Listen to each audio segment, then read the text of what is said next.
Bene, siamo in diretta in questo momento. Aspettiamo ancora, diciamo, qualche minuto. Noto che, diciamo, i nostri contatti tra Aladdin News e il Manifesto Sardo si stanno collegando adesso.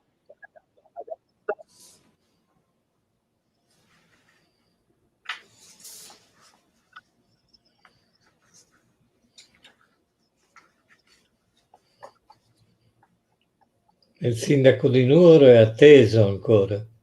Sì, sì, sì, si collegherà più tardi, si collegherà più tardi. Va bene, va bene. Allora siamo in diretta. Buonasera, buonasera a tutte e tutti, buonasera alle nostre ospiti, ai nostri ospiti. Recovery plan, che fare? È la domanda che dà il titolo a quello che vuole essere una prima discussione seminariale a cui seguiranno altre organizzate dal Manifesto Sardo, dalla D'Impensiero in diretta, dalla pagina Facebook e YouTube e dal sito del Manifesto Sardo. Cosa fare dei soldi del recovery plan? Potrà davvero, come evocato dal suo stesso nome ambizioso, creare una nuova stagione nel processo di integrazione europea, questa enorme quantità di denaro coniugata con bilanci nazionali espansivi come non si vedeva da molti decenni, rappresenta veramente la manna che scende dal cielo e che darà l'addio alle politiche di austerità. Siamo di fronte a una sorta di nuovo piano Marshall e soprattutto alla domanda delle domande che si pongono tutti gli analisti e gli osservatori dell'informazione e se la narrazione storica del recovery plan andrà oltre l'impatto macroeconomico e avrà anche delle implicazioni politiche. Cosa accadrà nei singoli stati, in Italia, nel meridione e in Sardegna?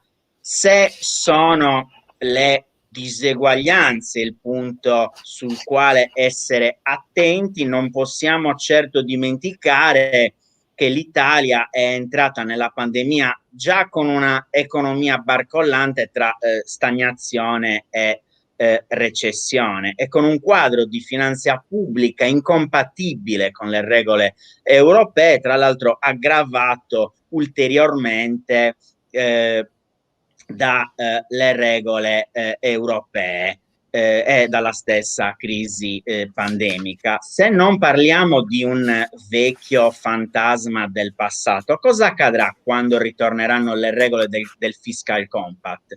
Siamo di fronte a una sospensione momentanea di queste regole o questa crisi costruisce un'occasione per superarle? Sono domande che in molti si sono fatti in questi mesi, tra cui anche se è possibile a voler essere pessimisti che queste riforme che in realtà non servano a ripristinare una serie di diritti sociali cancellati in questi anni, cioè sbagliano quelle economiste e quegli economisti che sono convinti che il fulcro del piano nazionale di ripresa e resilienza del passato governo Conte ci dica che gli investimenti pubblici dovranno comunque accompagnarsi a una nuova sfornata di liberalizzazioni. Sbaglia il presidente della Svimez che richiede che i parametri individuati dall'Unione per l'attribuzione alle risorse del recovery, la disoccupazione, il reddito pro capite, la popolazione, la perdita accumulata di PIL, sbaglia ecco nel chiedere che più della metà di queste risorse dovrebbero essere convogliate verso il mezzogiorno, oppure ha ragione, sbagliano le organizzazioni che hanno lanciato la campagna Uno non basta, organizzazioni giovanili che chiedono un maggiore investimento sui giovani e sulle politiche economiche di formazione. Ecco, in conclusione, come Aladin Pensiero e il Manifesto Sardo, pensiamo che sia urgente bloccare il crescente divario tra le regioni meridionali e settentrionali d'Italia, compreso il divario che c'è tra l'Italia e la Sardegna. Pensiamo che sia necessario con questo investimento tentare una manovra di riallineamento dell'economia del sud con quella delle regioni europee maggiormente sviluppate, in un'ottica di rafforzamento della coesione territoriale in ambito dell'Unione Europea, ma anche far sì che il Sud e la Sardegna possano concorrere alla crescita complessiva del Paese. Concludo ringraziando le nostre relatrici e i nostri relatori per la loro presenza di questo seminario e condividendo con Franco Meloni questa semplice domanda: riusciremo con il recovery ad arrivare a una vera transizione verso una società più giusta e più umana a misura d'uomo, anche per quanto riguarda l'accesso al benessere, ai servizi essenziali, a un lavoro dignitoso e adeguatamente retribuito, soprattutto sulle cure del benessere psicofisico delle persone? Lascio la parola a Franco Meloni, direttore di Aladin News. Grazie Roberto, come vedete gli argomenti, c'è molta carne al fuoco, cercheremo in questo poco tempo, 2 ore abbiamo a disposizione, perlomeno di posizionare i problemi, poi avremo altre occasioni come ha detto Roberto, ma il dibattito finora non è stato ricco, anzi abbiamo lamentato il dibattito langue, perlomeno Next Generation New, Recovery Plan, Recovery Fund, Piano Nazionale di Ripresa e Resilienza, PNRR, sono sigle che ormai sono diventate familiari e non sono più oggetti misteriosi, e qui già è qualcosa. Leggiamo tutto come fonti di notevoli risorse. Roberto ha fatto cenno alle dimensioni di queste risorse, che sono 209 miliardi solamente del recovery, le più importanti fra i paesi europei. L'Italia ha avuto la fetta più grossa. Servono per uscire dalla crisi. Ecco, il focus primo del nostro webinar è se queste risorse davvero riusciranno ad affrontare che è una crisi sanitaria, la pandemia ancora in corso purtroppo, che è una crisi economica, che è una crisi ambientale. Alcuni esperti chiamano non solo pandemia, ma evocano questo termine sindemia, cioè nel senso che non si tratta solo della crisi sanitaria, ma di un insieme di problemi ambientali, sociali, economici capaci di generare pesanti ripercussioni nella popolazione planetaria. E allora, quindi non si tratta solo di risorse che sono indispensabili, ma di capacità di investire su uno sviluppo diverso. Ecco, questo è il punto. Uno sviluppo profondamente diverso per l'Italia e per la Sardegna. E si tratta quindi di avere la capacità di pensarlo, questo diverso sviluppo, di produrre quindi idee che valgono e che siano condivisibili e condivise tra molti. Ecco è il punto. Abbiamo un'idea di come riprendere il cammino e dalla crisi, lo ha detto anche il Papa Francesco, si esce migliori o si esce peggiori. Per uscire da peggiori non abbiamo che riprendere la vecchia strada, quella che ci ha portato alla crisi ambientale, che è anche crisi sociali, crescenti disuguaglianze, aumento pauroso della povertà. Allora, che fare? Nella prima parte di questo webinar parleremo dello stato dell'arte. In Sardegna abbiamo avuto una seduta del Consiglio regionale del 2 marzo, francamente deludente perché le forze politiche non sono riuscite a trovare un'unità di intenti. Abbiamo però riscontrato delle buone idee anche, che abbiamo anche caldeggiato. Ricordo che tutti si orientano verso pochi progetti consistenti e i sindaci hanno parlato molto chiaro in questo senso, abbandonando anche populismi e campanilismi. E abbiamo necessità comunque di difendere le risorse per il Sud. Il professor Allegretti ci ricorda che per legge al Sud dovrebbe essere assegnato almeno il 34%, se non la metà delle risorse, e abbiamo necessità di un coinvolgimento delle parti sociali, della società civile attraverso forum, osservatori, ma il dibattito di cui noi facciamo anche parte e siamo parte attiva. Nella parte seconda poi faremo il focus sulla gestione. non basta avere i problemi, avere i denari, bisogna saperli spendere, spenderli bene. Come sta la pubblica amministrazione in questo riguardo? Che fare perché la pubblica amministrazione non ci riporti al passato? Bene, allora, come primo intervento, seguendo la scaletta, io rispetto a questo coacervo di problemi, non so come potremo cavarcela, ma insomma cercheremo di fare del nostro meglio. Do la parola a Lilli Bruna. Lilli è una docente di sociologia del lavoro della nostra università, dell'Università di Cagliari, e quindi a lei la parola.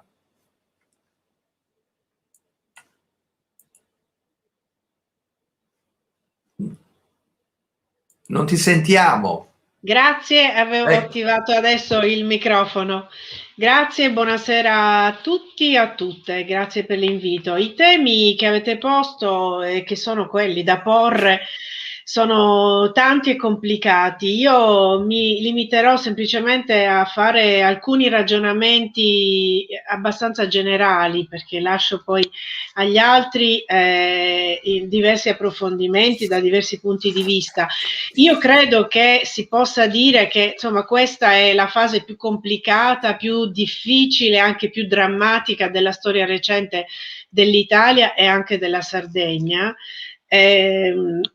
Questa pandemia è arrivata, come ha già detto Franco, dopo una lunga crisi economica iniziata nel 2008 che non si è mai effettivamente esaurita nei suoi effetti, e subito dopo è arrivata questa pandemia che ha prodotto un'altra crisi economica profonda, diversa, che però ha travolto il lavoro, la salute e le nostre sicurezze. Noi ci troviamo adesso con un numero enorme di poveri, molto più elevato di prima, e partivamo già da un buon punto. Molte persone che hanno perso il lavoro, imprese che si sono dovute fermare, il nostro sistema di protezione sociale che è stato messo a dura prova, e questa prova non sempre l'ha superata egregiamente, quindi la situazione è sicuramente molto difficile, ecco. E noi forse per la prima volta dobbiamo davvero affrontare delle emergenze vere, non come quelle di cui si parlava nel tempo anche in Sardegna, parlando spesso di emergenza occupazionale o emergenza occupazione, quando invece si trattava di un dato strutturale purtroppo del nostro paese, di una bassa occupazione sempre. In questo caso ci abbiamo davvero di fronte delle emergenze importanti, sociali, economiche, sanitarie e ambientali che dobbiamo affrontare, da cui dobbiamo uscire, però impostando diversamente il nostro destino, il nostro sviluppo, il nostro sistema di welfare. Dobbiamo cambiare molte cose e pensare di lavorare, di vivere diversamente.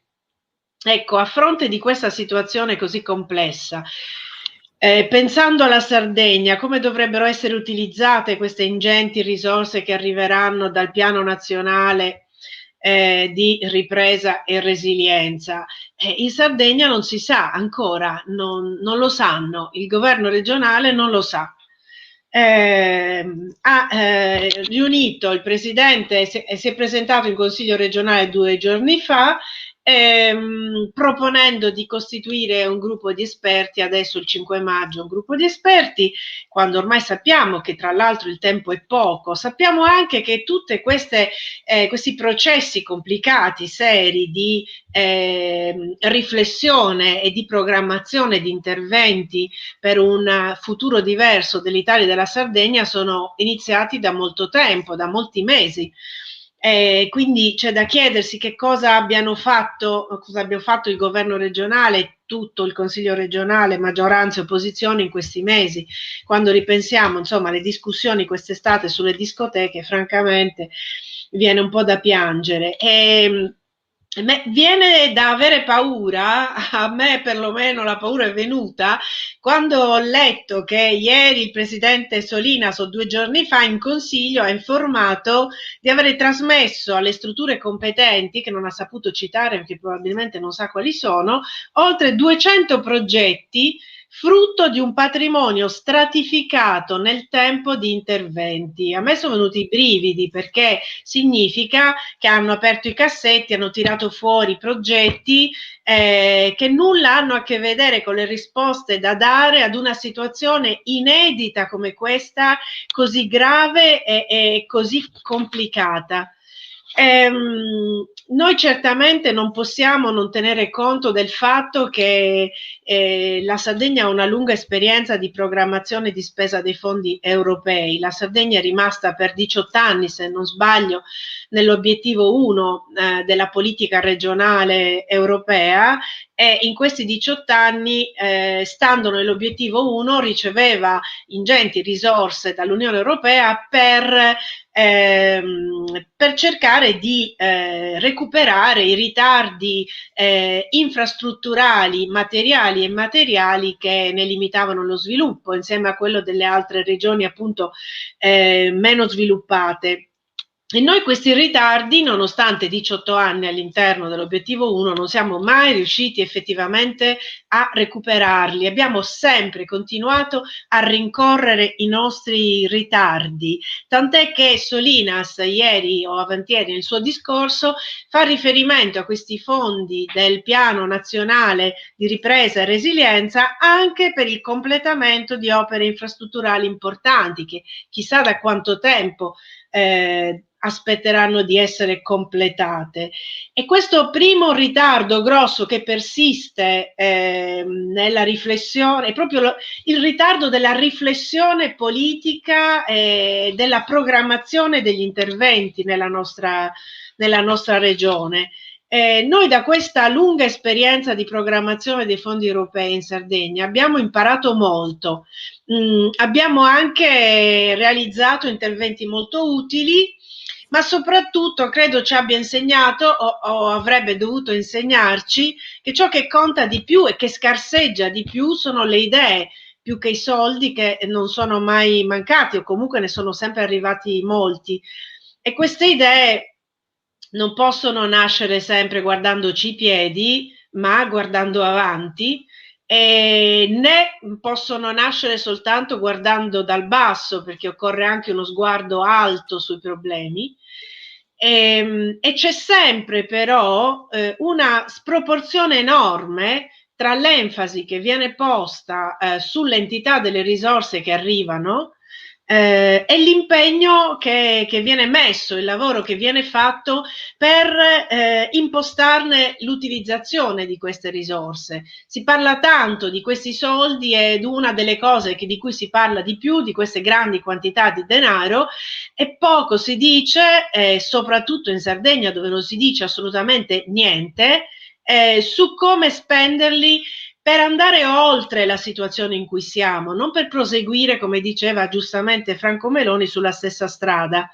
Queste risorse ingenti troppo spesso vengono considerate un fine in sé dalla classe politica, cioè accaparrarsi una grande quantità di risorse è un fine in sé, che tra l'altro sembra dia lustro alla classe politica, al governo nel momento, insomma.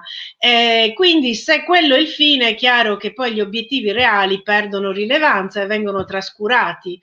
Se noi facessimo tra l'altro l'esercizio di risalire dagli interventi finanziati nel corso del tempo agli obiettivi definiti, sarebbe difficilissimo capire gli obiettivi, perché c'è una sistematica incoerenza, non sempre ma diffusamente, tra gli interventi, tra gli obiettivi che vengono definiti e gli interventi che vengono poi finanziati.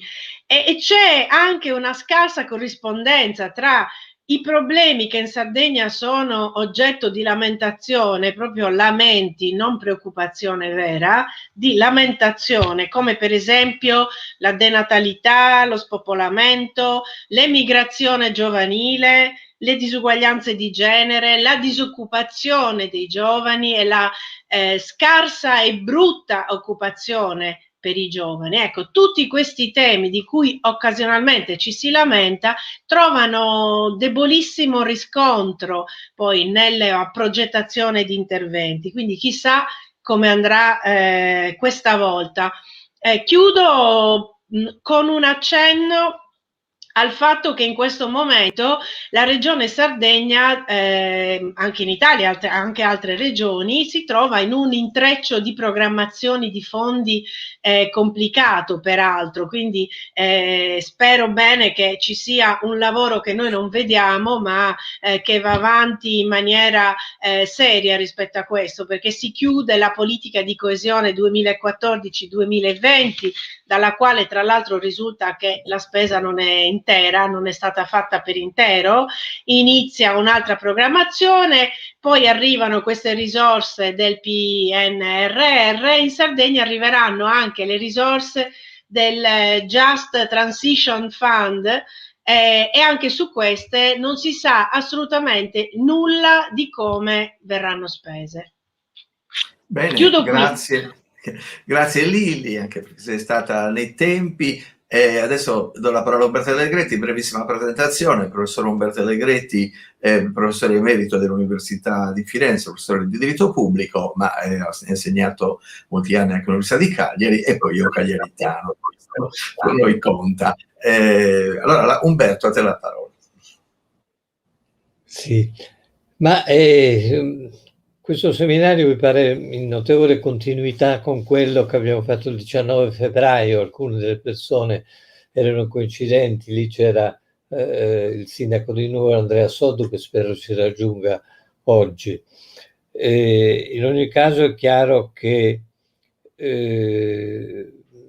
l'elaborazione su questi temi deve poter seguire una linea, un filo di continuità con alcune cose che mi pare allora abbiamo detto. Ecco, io l'altra volta cominciavo col dire che questa oscillazione tra più di 200 interventi, che evidentemente prevedono soprattutto il completamento di attività già in essere, già cominciate, e che però fra le quali bisogna avere il coraggio di scegliere, e i 4 o 5 interventi di cui si è parlato in questi giorni, ecco, insomma, deve esistere una misura di mezzo, nel senso che prese di per sé queste due cifre sono una violenta per eccesso, direi, l'altra per esiguità, perché bisogna identificare di queste 4 o 5 misure fondamentali di cui si parla quali sono quelle veramente essenziali. Io continuo a vedere, come ho detto l'altra volta, con lo sguardo forse di chi viene da un lungo periodo fuori, che ha però quindi molte imperfezioni per questo stesso, che non ho vissuto qui abitualmente, anche se ci tornavo ogni anno per varie occasioni. Ecco, mi pare che il punto sia quello di, le parole sono state dette da Draghi, modulare ed accorpare, rimodulare ed accorpare. Rimodulare rispetto ai 209, evidente per quanto riguarda la Sardegna, accorpare rispetto appunto all'esiguità di 4 o 5 interventi che però non abbiano un significato diciamo collegato fra loro. Ora a me continua a apparire come essenziale, per esempio, non sono un tecnico evidentemente della materia, però guardando la Sardegna con lo sguardo di chi viene da fuori, che il potenziamento del collegamento per ferro rispetto a quello per auto sia essenziale, che quindi del resto se ne è parlato, ho visto che di questo si è parlato in questi giorni, mi pare anche il Consiglio regionale, e che quindi una rete ferroviaria che innervi Cagliari, Sassari, Olbia e Nuoro, cioè i centri principali non tanto per la popolazione, non solo per la popolazione, ma per la posizione che hanno rispetto alla geografia dell'isola, il primato da dare a un intervento di questo genere sia evidente, e non credo che da solo esaurisca, certamente non esaurisce quel 34% a cui dobbiamo stare molto legati, che come giustamente prima è stato detto è il minimo che vada devoluto al sud. Certo, poi il 34% riguarda tutto il sud e la ripartizione, ecco, non si può pensare che le ferrovie da fare per il sud siano soltanto quelle principalissime, certamente fra Salerno e Palermo e Siracusa, Napoli-Bari e forse Bari anche sulla Ionica, da Bari a Reggio Calabria sulla Ionica, ma che a ugual titolo deve entrare. Mi pare che questo non sia noto all'Italia, a coloro che parlano in Italia in genere, che il problema del collegamento interno alla Sardegna non sia presente in tutti gli scritti, perlomeno che mi è capitato, o gli interventi che mi è capitato di leggere o di sentire. Poi questo non basta, perché la Sardegna ha la orografia complicata che sappiamo, ha la rete di villaggi molto staccati gli uni dagli altri, e quindi il potenziamento anche della parte non solo stradale, ma dei vari collegamenti anche di tipo tecnico evoluto, sia necessaria proprio per evitare lo spopolamento e una conversione eccessiva su alcuni centri cittadini che poi scoppierebbero o andrebbero fuori delle proprie possibilità, e quindi credo che sia molto importante che venga curato anche il collegamento interno fra i centri, collegamento che fra l'altro avrebbe un grosso significato turistico. Quando si pensa al turismo in Sardegna si pensa alle coste. Le coste erano salvate dalla legge Soro in poi, a cui bisogna rimanere fedeli, a cui principi bisogna rimanere assolutamente fedeli, io penso. Ecco, si è badato soprattutto al turismo delle coste oppure alla riqualificazione delle vecchie miniere come centri di visita e di conoscenza particolare, ma che insomma ci sia nell'intera Sardegna una serie di punti che sono prima di tutto archeologici, senza alcun dubbio, ma poi anche della Sardegna medievale, che l'organizzazione di reti turistiche che tocchino questi centri sia estremamente importante, anche perché la Sardegna non può vivere solo d'estate, questo credo che moltissimi l'abbiano detto e sentito, deve vivere tutto l'anno, e quindi attraverso un potenziamento di quelli che sono i collegamenti anche non costieri. Poi sui collegamenti costieri bisogna stare attenti ad alcuni errori che possono essere fatti. A me continua a parere un errore, ne sentivo parlare già 40 anni fa quando vivevo in Sardegna, il porto canale di Cagliari, o quantomeno concepire questo porto canale come un punto essenziale per i collegamenti marittimi dell'Italia con il resto del mondo. Perché qui fra l'altro verrebbe verificata quel pregio turistico di tipo paesistico che fa della zona intorno a Cagliari un punto di condensazione dell'attrazione turistica, perché è dovuto alla luminosità, agli specchi d'acqua, eccetera. Quindi credo che questo sia un altro punto da tenere presente. In ogni caso c'è poi tutto il mondo agricolo. Io non ho nessuna competenza a parlare di agricoltura, so che però l'agricoltura fine che ho visto penetrare, io ricordo che quando ero ragazzo ancora, giovanissimo, appena laureato, avevo organizzato un gruppo di conoscenza del Basso Sulcis, che erano i Furriadrojus, cioè gli abitanti sparsi di questa zona così depressa, allora estremamente depressa, ma tuttora rimasta in parte depressa. Però ecco, ci sono per esempio lì vini notevoli che non esistevano allora, nati allora. L'agricoltura fine mi sembra importante. Ecco, una volta mi è capitato di partecipare a una riunione che illustrava le culture dello zafferano, un punto molto diverso, nella regione della media Sardegna, diciamo nelle colline a nord del Campidano. Ecco, puntare sull'agricoltura fine, perché girando per le città italiane la Sardegna è ancora poco presente, nonostante che abbia produzioni che sarebbero qualitativamente più pregiate di molte produzioni che invece invadono i supermercati italiani. Quindi c'è moltissimo da fare, evidentemente, a ognuno spetta un settore più tecnico che ad altri. Non so fra i 4 o 5 progetti quali siano quelli. Ecco, prima di tutto c'è un problema di trasparenza. Qui dobbiamo chiedere grande trasparenza. Cioè, mi pare che nessuno di noi conosca i 209 progetti, ma non conosciamo neanche i 4 o 5 a cui si vuol dare il primato. Credo che la prima cosa da chiedere sia la trasparenza, cioè che presso il Consiglio regionale siano depositati per l'opinione pubblica regionale e attivato un dibattito sulle priorità da utilizzare per questo.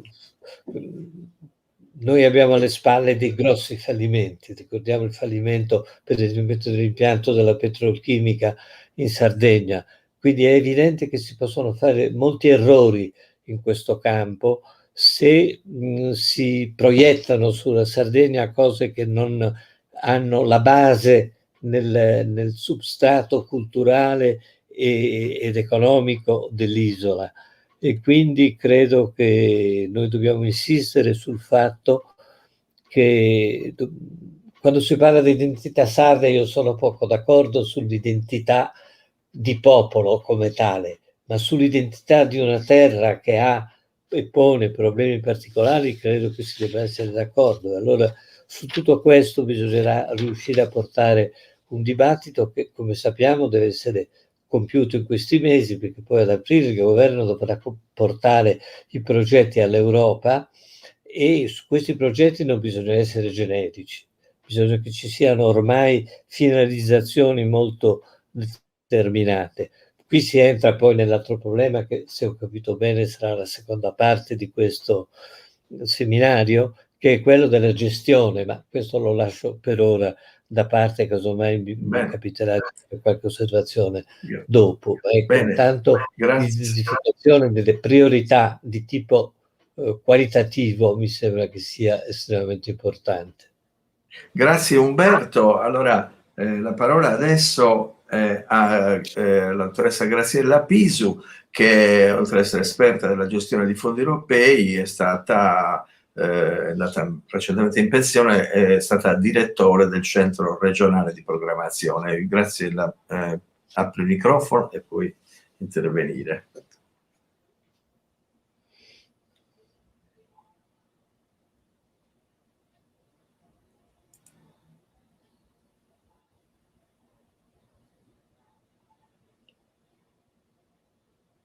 Qualche difficoltà con il microfono? Qui non sentiamo. Da qui non si sente, non so gli altri. No. Ok. No. Bene, bene.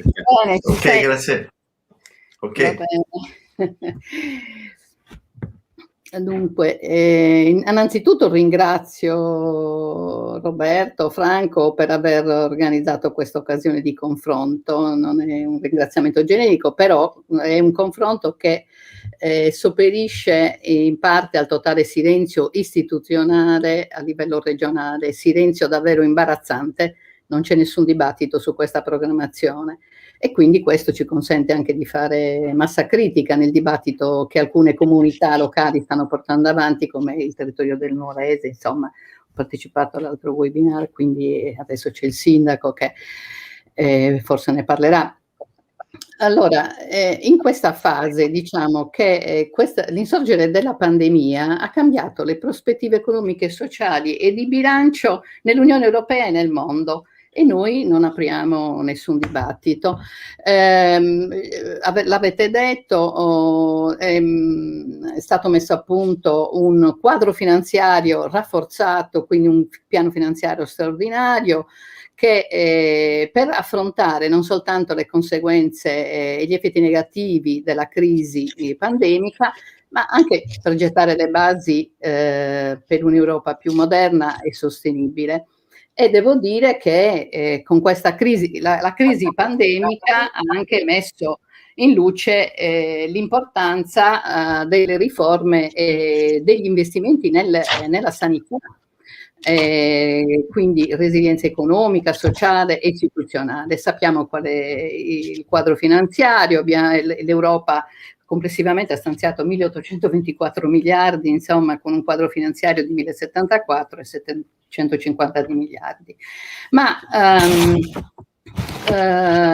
noi come ci stiamo muovendo? Quindi io poi articolerò l'intervento in due parti, parlerò adesso della programmazione.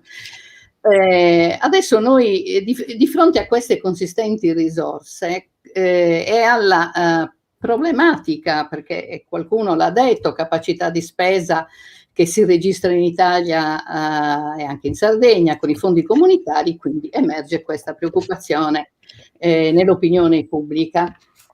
Però le domande che ha posto anche Roberto all'inizio, cosa possiamo fare per ridurre il divario in un'ottica di coesione territoriale? Io credo che dipenda tutto da noi, perché gli obiettivi comunitari sono quelli stabiliti, sta a noi scegliere sulla base della nostra analisi di contesto, dei problemi che abbiamo, del nostro fabbisogno, che cosa progettare, cosa fare e, come dice il professor Allegretti, avere il coraggio di scegliere. Questo sta al decisore politico.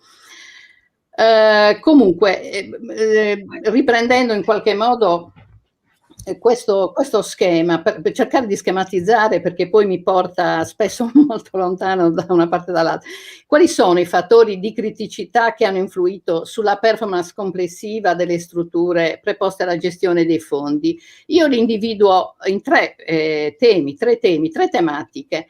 Inadeguatezza della fase di programmazione, e quindi in questa prima parte parlerò soprattutto di questo, poi passeremo alla gestione. Il secondo punto, debolezza della struttura amministrativa e carenze di natura procedurale e organizzativa. Diciamo che appunto su questo primo punto, come vi dicevo, parlerò di questo, sul dibattito sull'adeguatezza del percorso di programmazione non c'è stato mai un vero dibattito, ci si è concentrati soprattutto sull'inadeguatezza dell'attuazione e tutta una serie di problematiche legate alle procedure.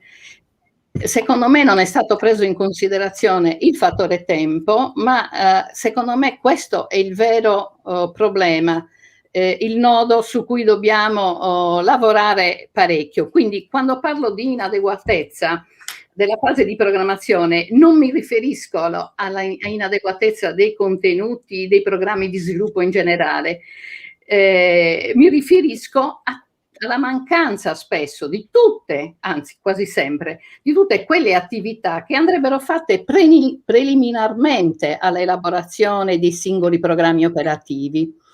La Regione Sardegna ha esperienza di programmazione. Noi abbiamo fatto un ottimo piano di rinascita che poi magari ha i suoi fallimenti, non è stato operativo, eccetera. Oggi ci troviamo ad avere molti strumenti di programmazione. Mi riferisco al programma regionale di sviluppo 2020-2024 che definisce in un'ottica preliminare linee strategiche, obiettivi e risultati. La strategia regionale di sviluppo sostenibile, la strategia di specializzazione intelligente, la strategia regionale di adattamento climatico e piani e programmi di settore. Siamo pieni di programmi di sviluppo settoriale e anche complessivo. Sulla base di questi programmi strategici, degli strumenti finanziari comunitari messi a disposizione, il decisore politico, come si diceva prima, deve avere il coraggio di fare delle scelte. Deve fare delle scelte e deve definire una scala di priorità in un confronto aperto con il partenariato economico e sociale e ambientale, sia a livello regionale che a livello territoriale. Questo percorso, parallelamente alla costituzione anche di un fondo progettazione, ci consentirebbe di farci trovare preparati nel momento in cui arrivano i finanziamenti e quindi scegliere. Questo secondo me è il passaggio nodale. Ci troviamo invece questo primo anno del settennio della politica di coesione e della politica di ripresa e resilienza senza un documento di programmazione operativo, senza progetti di investimento. Non li conosciamo, non sappiamo cosa sono questi 206 progetti, se rispondono agli obiettivi e alle missioni del programma, del recovery, non sappiamo nulla di questo. Adesso quindi che cosa distinguiamo due aspetti, c'è perché non ci sono soltanto i fondi del recovery, ci sono anche i fondi del quadro finanziario ordinario 21-27. A che punto siamo ad esempio con la programmazione, il PORFERS 21-27? Avremo a disposizione in questa fase di circa 3 miliardi di euro, più o meno sulla base degli indicatori. A che punto è? Il programma diciamo che non c'è.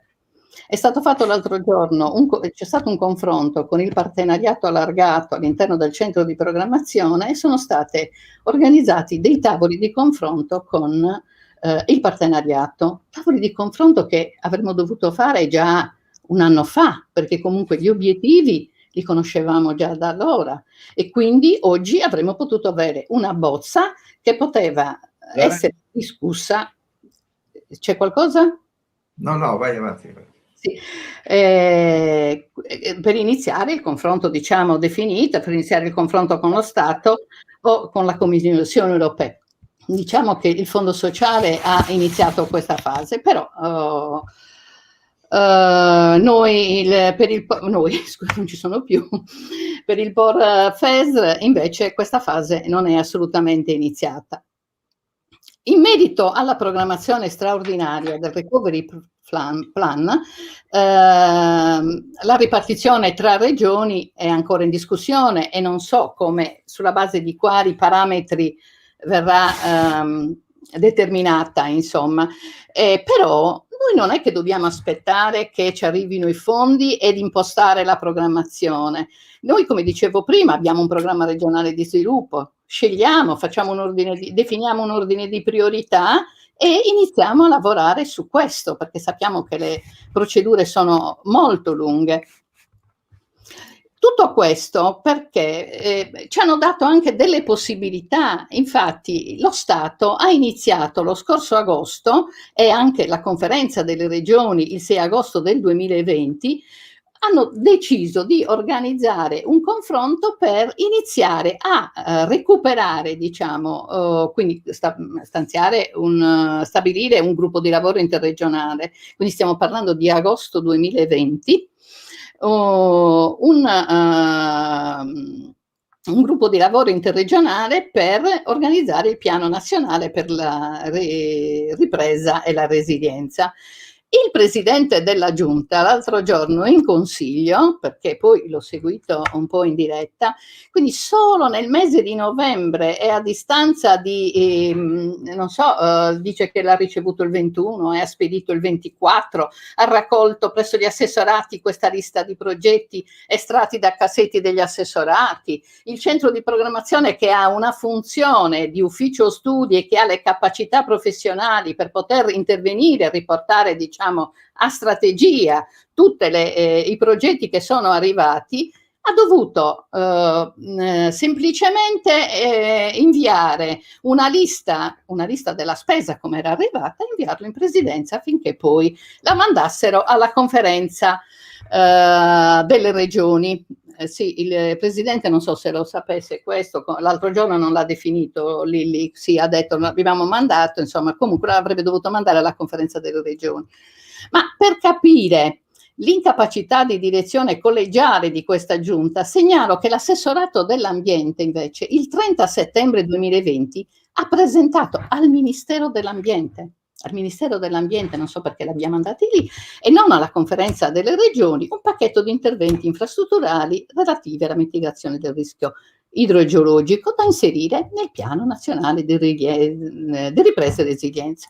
Come avete sottolineato anche voi, di questi pacchetti, di queste proposte, nessuno sa niente. Ricordo e sottolineo velocemente, perché non so se penso di averle chiuso con il tempo, che esiste una legge regionale che definisce i rapporti tra Consiglio e Giunta in merito alla procedura da adottare per l'elaborazione degli atti di programmazione, l'articolo 14 della legge 2 dell'agosto del 2018. Quindi il presidente della regione o un assessore da lui delegato rende dichiarazioni al Consiglio regionale, il Consiglio se le approva, eccetera, in base al presidente dagli atti di indirizzo. Allora già lì c'è, forse auspichiamo che ci sia una selezione e una coraggiosa scelta di interventi. Questo è il punto. Quindi tutti questi atti sono in modo schematico, poi scusatemi, magari sarò stata un po' confusa, ma in modo schematico questi sono i problemi della programmazione. Poi nella seconda parte vediamo anche i problemi che riguardano l'attuazione e la gestione dei fondi. Non so se sono rimasta nei tempi o a qualche minuto. Va bene. Graziella, hai dato l'idea della complessità dei problemi. Va bene, allora diamo adesso la parola, grazie, adesso diamo la parola a Chiara Maria Murgia. Chiara Maria sta per laureare in cooperazione internazionale e economia dello sviluppo, quindi una materia molto intrigante anche rispetto a questo dibattito. Va bene, farà delle sue considerazioni e porrà anche alla riflessione nostra e dei quesiti, ecco, degli interrogativi. A te la parola, Chiara, apri il microfono. Chiara Maria Murgia.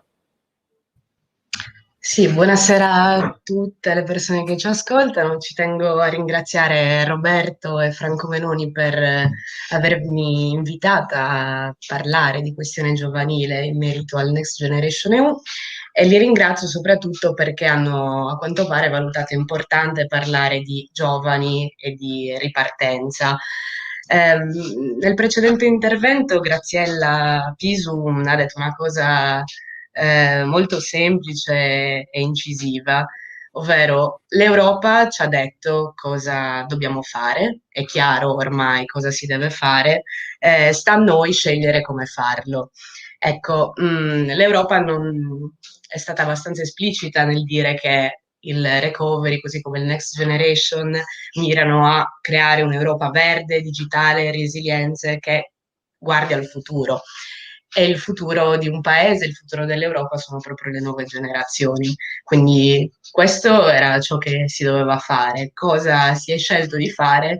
Beh, è stato dedicare, almeno in una fase iniziale, 1,6% del finanziamento europeo, quindi 3,2 miliardi contro un totale di 196 miliardi iniziali, alle politiche destinate ai giovani.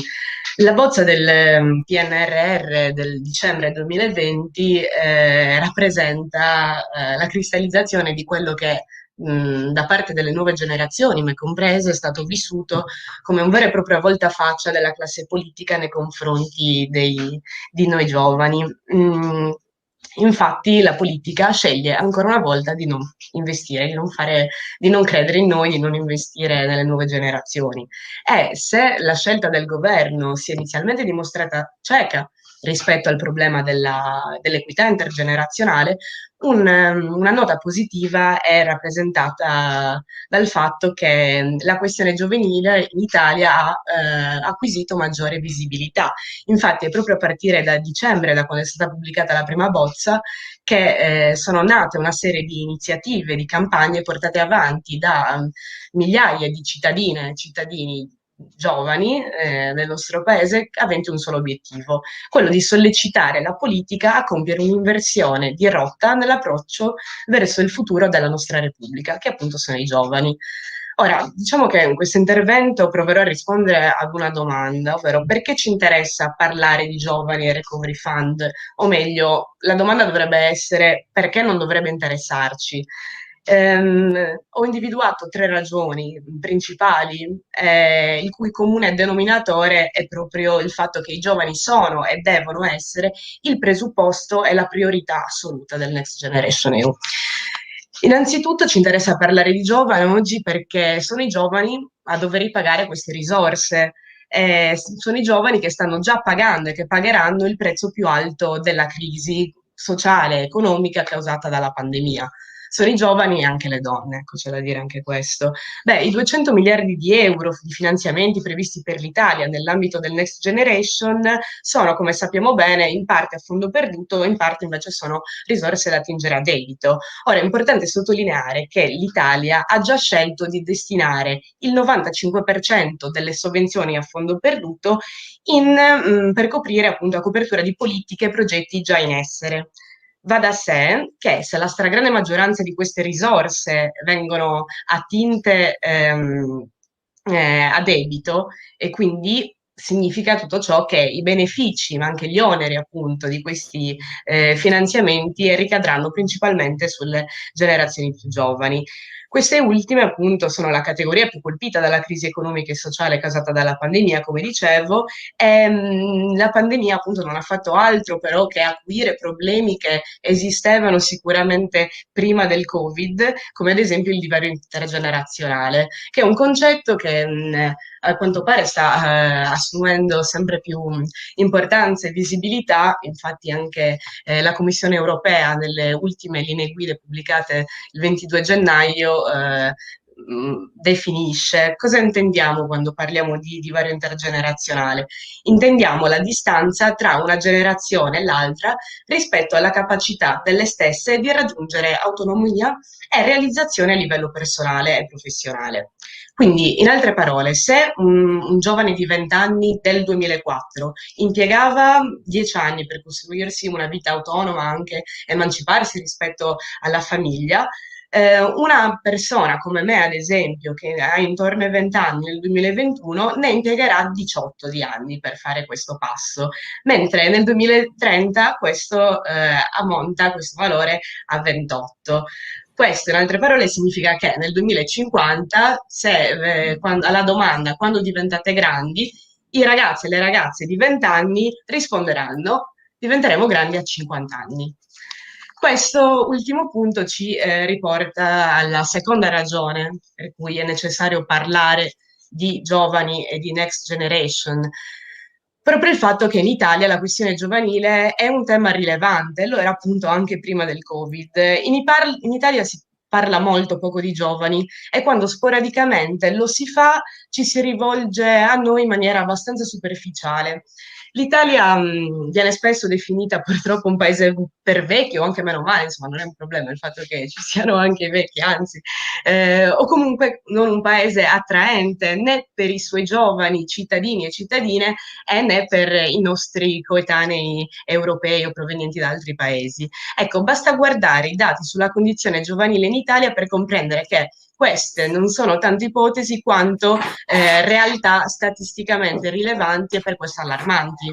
Infatti in Italia, come potete leggere in queste foto che sono semplicemente degli screen della pagina Instagram della campagna Uno non basta, che è una delle campagne che si è fatta sentire maggiormente in questi ultimi mesi, che si è organizzata in maniera ottimale, direi, ben strutturata. Ecco, in Italia un giovane su 5 non studia e non lavora. Secondo l'Istat, nel 2019 in Italia i net, ovvero i giovani tra i 15 e i 24 anni che al momento non studiano né lavorano, sono il 22,2%, per un totale di 2 milioni di giovani. Quindi questi 2 milioni di giovani sono il doppio rispetto alla media europea, che invece è pari a 11,6%. Ora, se a questo dato applichiamo anche una prospettiva territoriale, vediamo come nel Mezzogiorno e quindi anche in Sardegna l'incidenza dei net è pari al 33% rispetto invece al 14,5% del nord. Quindi bisogna tenere in considerazione anche questo dato. In secondo luogo, l'Italia è il terzo paese al mondo per il disallineamento tra studio e lavoro, il cosiddetto mismatch. Questo significa che il nostro paese non riesce a far incontrare nell'ambito del mercato del lavoro, domanda e offerta. E questo ce lo dimostra uno studio condotto da JP Morgan in cooperazione con l'Università Bocconi di Milano, che si chiama appunto New Skills at Work. Terzo dato allarmante e sconcertante: il tasso di disoccupazione giovanile in Italia è 30,3%.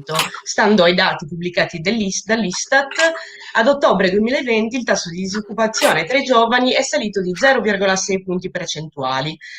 Questo dato ci fa riflettere su che tipo di mercato di lavoro abbiamo in Italia, ovvero un mercato del lavoro che assorbe con molta lentezza e con molta difficoltà il giovane capitale umano, anche in riferimento al giovane capitale umano più formato del paese.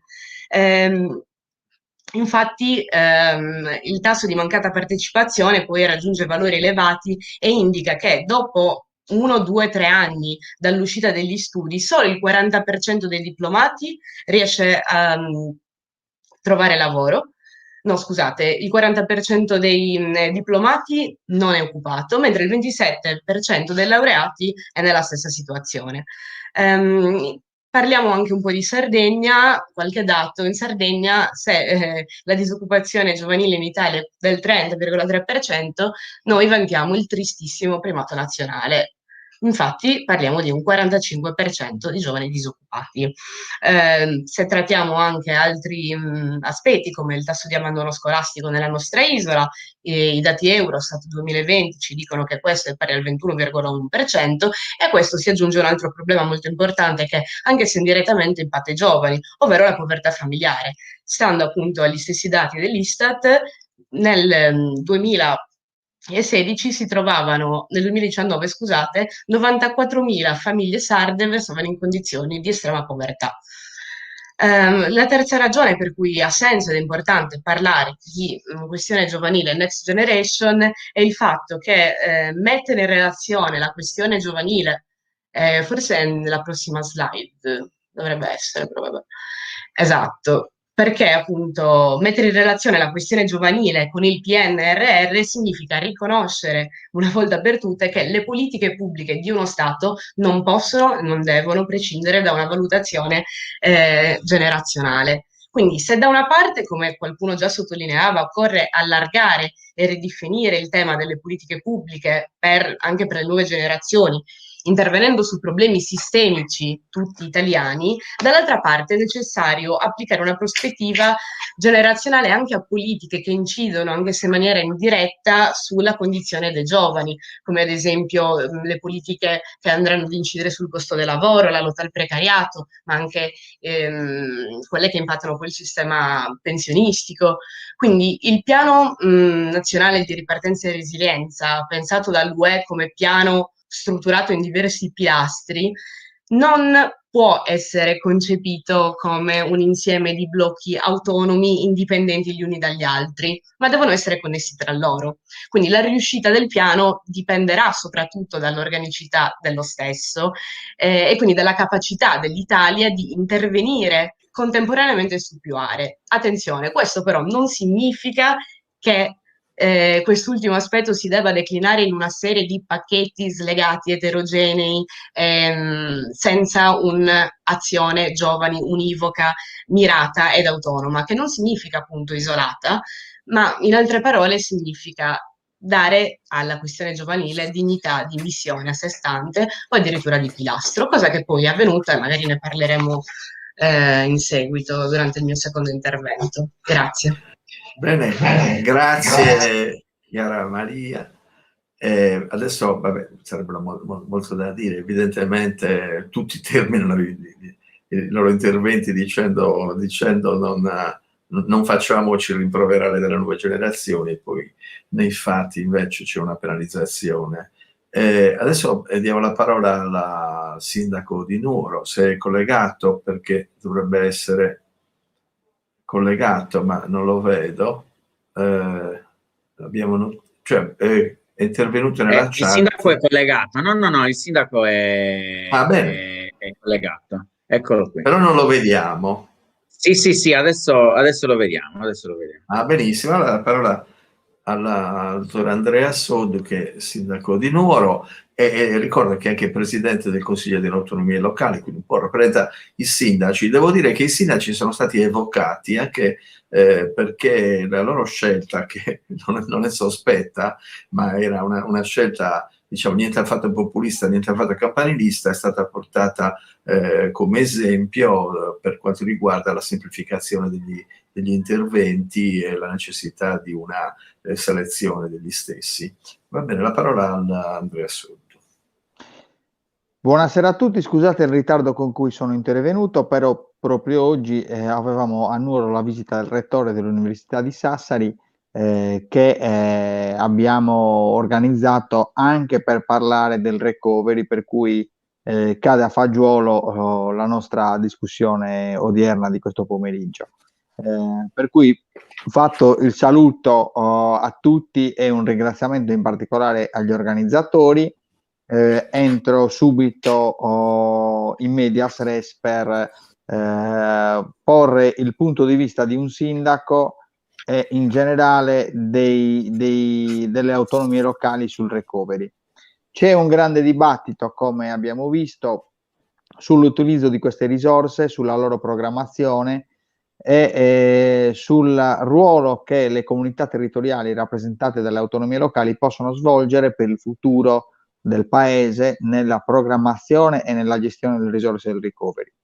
Innanzitutto, proprio oggi il presidente dell'ANCI, Antonio De Caro, ha incontrato il governo e ha proposto per l'ANCI, con l'ANCI per tutti i sindaci d'Italia, che l'anticipo del recovery, cioè il 10%, venga destinato direttamente ai comuni per far fronte a quelle che sono le opere strategiche che i comuni hanno già programmato e che, avendole già programmate, possono essere messe subito in corsa con le risorse del recovery, andando ad alimentare le stesse opere già programmate.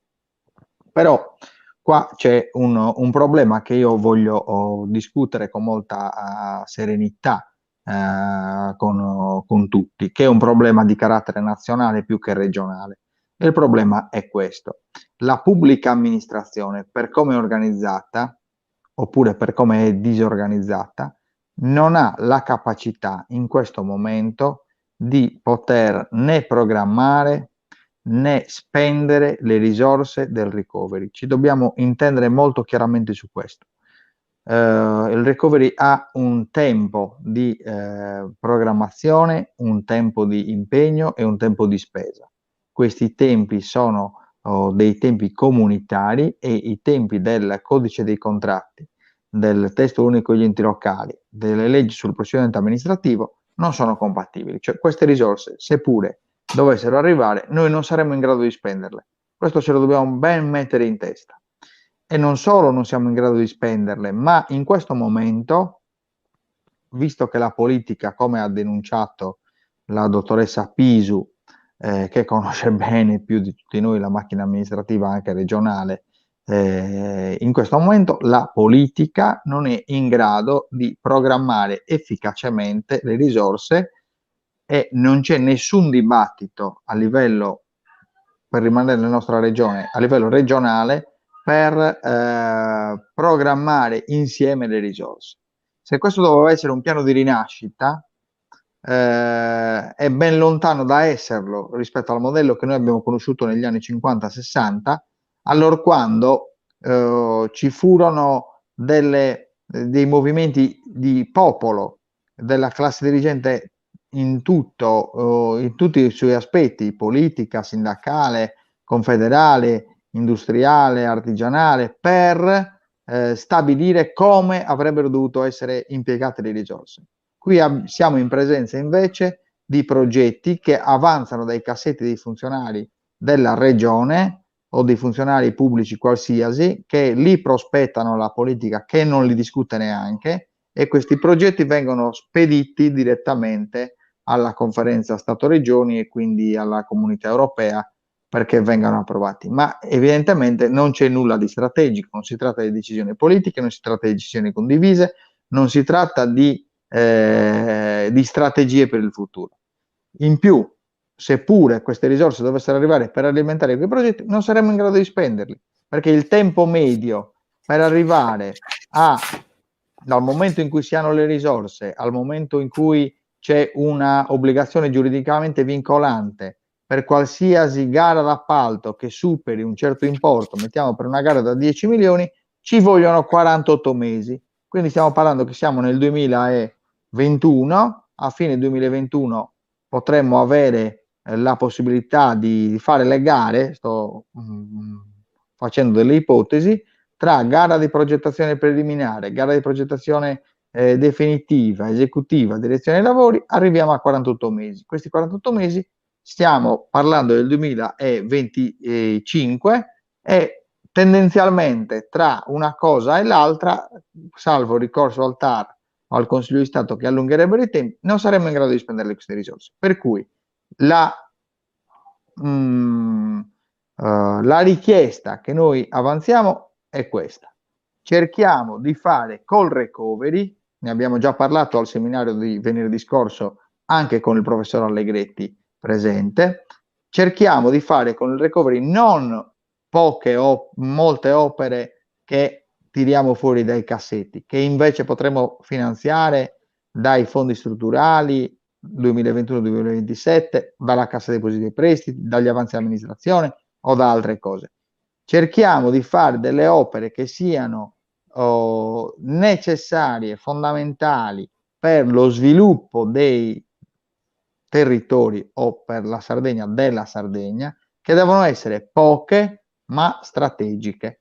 Ad esempio, il sindaco di Cagliari, di Sassari, di Olbia, di Oristano, di Alghero, di Nuoro e di Quartu hanno da poco inviato una lettera al presidente della regione tramite i giornali, con la quale hanno sostenuto che noi abbiamo necessità di una rete ferroviaria continentale, cioè di livello europeo, che non esiste, e quindi che ci dia la possibilità di andare da Cagliari a Sassari o da Cagliari a Olbia in un'ora e un quarto, così come si fanno i 200 km omologhi alle distanze nostre nel continente italiano e europeo, che non ci facciano quindi sentire isolati nelle zone interne o tra territori della Sardegna, e quest'opera si può finanziare solo ed esclusivamente col recovery.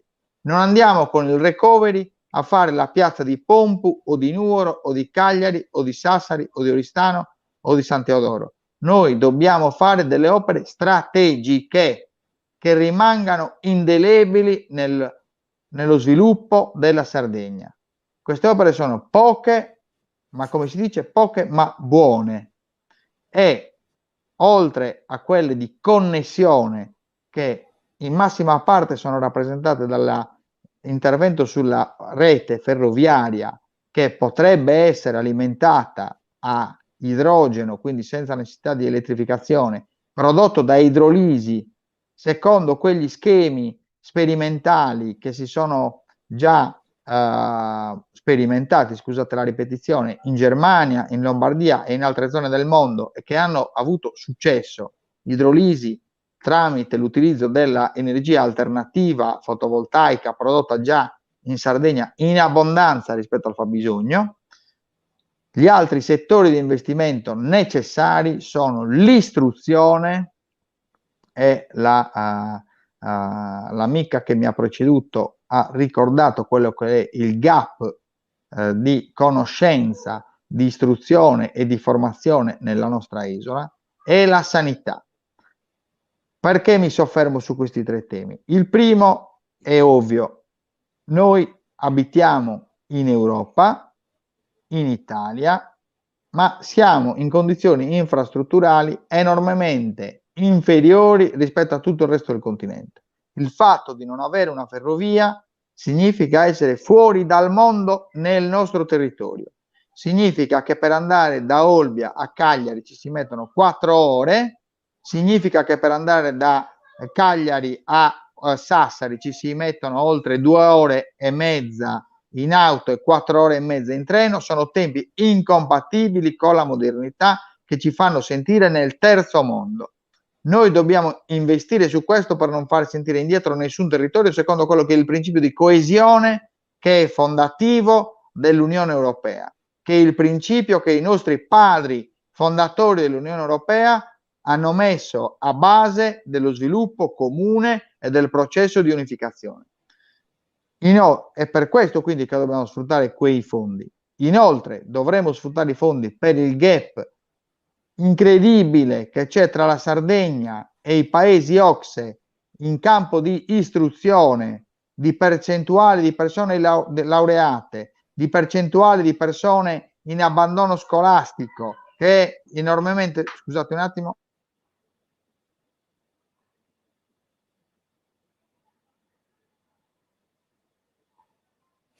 C'è qualche problema? Ok. Scusate. Sì, no, siamo di nuovo in... Sì, dicevo, il gap infrastrutturale sulla conoscenza è enorme e noi lo possiamo recuperare col recovery. Col recovery investendo nell'istruzione, nella università diffusa nel territorio, nella scuola, nel tasso di scolarizzazione, nelle conoscenze diffuse in matematica, in informatica, nelle lingue, che ci mettano a una condizione paritetica rispetto ai nostri maggiori competitor a livello europeo ed internazionale, come la Germania, la Francia, i paesi dell'Europa del Nord, che hanno un tasso di scolarizzazione di laureati molto superiore al nostro e che noi dobbiamo raggiungere, e possiamo raggiungere con degli investimenti mirati che sono quelli finanziabili attraverso questa misura straordinaria, che deve essere appunto intesa come misura straordinaria. L'altra questione è quella della sanità. La sanità in un'isola come la nostra, che è molto grande come superficie e molto poco popolata, con una popolazione rarefatta nella maggior parte della sua estensione e una delle minori densità di abitanti per chilometro quadrato d'Italia e anche di Europa, ha necessità di un rafforzamento della medicina territoriale, della medicina diffusa nei territori. Se noi andiamo ad analizzare quelli che sono i problemi anche evidenziati dall'epidemia sui nostri sistemi territoriali regionali sanitari, vedremo che dove si è investito di meno nella medicina del territorio si sono avuti più problemi, tipo Lombardia. La Lombardia è una regione di eccellenza per quanto riguarda i sistemi sanitari ospedalieri, però ha disinvestito totalmente negli anni passati sulla medicina dei territori e infatti ha la più alta percentuale d'Italia di incidenza della malattia, della pandemia, dei problemi da Covid. Questo perché? Perché non essendoci la medicina territoriale, al contrario ad esempio dell'Emilia Romagna, sono registrati molti più problemi. Quindi noi dobbiamo fare un forte investimento nella sanità anche territoriale, che anche in questo caso in Sardegna si è smantellata, e possiamo investire col recovery. In sostanza il recovery non può essere utilizzato per finanziare cose che sono finanziabili dai fondi strutturali, dall'asse 21-27 che è in programmazione in questo momento, come ci ha ricordato la dottoressa Pisu, oppure da altre fonti di finanziamento ordinarie. Ci deve servire per investimenti straordinari. Ecco, sarebbe come dire in famiglia, se noi prendiamo un mutuo, lo prendiamo per comprarci la casa di tutta la vita. Non possiamo prendere un mutuo ipotecario per finanziare l'acquisto dell'auto oppure per far studiare i figli all'università. Per quello lo finanzieremo con altre misure. E così è la stessa cosa nella grande famiglia pubblica, dove questo investimento, questa fonte di finanziamento straordinaria deve essere utilizzata per investimenti straordinari che abbiano l'attitudine, così come quando si acquista una casa per la famiglia, a rimanere nel tempo, anche oltre le nostre generazioni. Secondo me questa è la maggiore spinta che il dibattito pubblico, anche in questa sede animato, deve dare, è il maggior messaggio che deve arrivare alla regione. Non si facciano persuadere i nostri consiglieri regionali, la nostra giunta regionale, che il recovery possa servire per finanziare investimenti minimi, cose che mancano nei vari territori, perché non ce ne facciamo niente. Quelli li finanzieremo comunque, perché i soldi ci sono in abbondanza. Non ci sono mai stati tanti soldi come in questo momento. Lo dimostrano i tassi di interesse allo 0,7, 0,8 o anche negativi in certi periodi di questi ultimi anni. Per cui la mia richiesta, il mio desiderio, il nostro invito, come anche molti altri sindaci, è quello di investire su cose veramente utili per le future generazioni, che abbiano un carattere infrastrutturale, che rimangano nel tempo e che non siano finanziabili attraverso le normali fonti di finanziamento, evidentemente sto parlando di fondi strutturali esistenti già e già presenti sul campo. Su questi ultimi, naturalmente, bisogna fare una riflessione, e una delle riflessioni che sono emerse nel tavolo di programmazione l'altro giorno, nel tavolo di programmazione dei fondi strutturali 2021-2027, è che le risorse per l'assistenza tecnica non devono essere solo prerogativa della regione, ma devono essere anche attribuite agli enti locali, perché se gli enti locali non hanno risorse per l'assistenza tecnica non saranno minimamente in grado né di programmare né di spendere. Ho chiuso, grazie mille.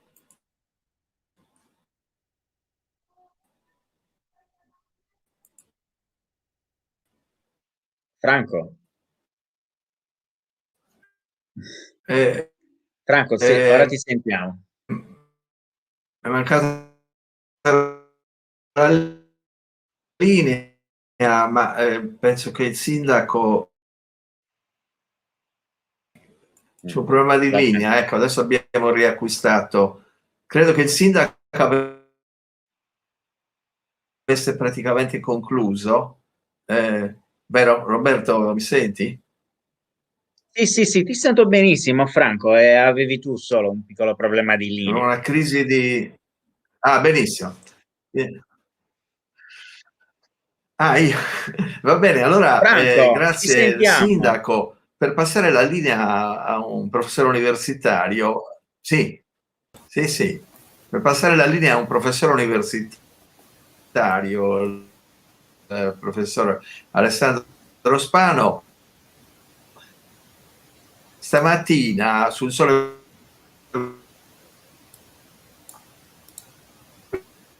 Ho fatto questo effetto a Franco, l'ho paralizzato.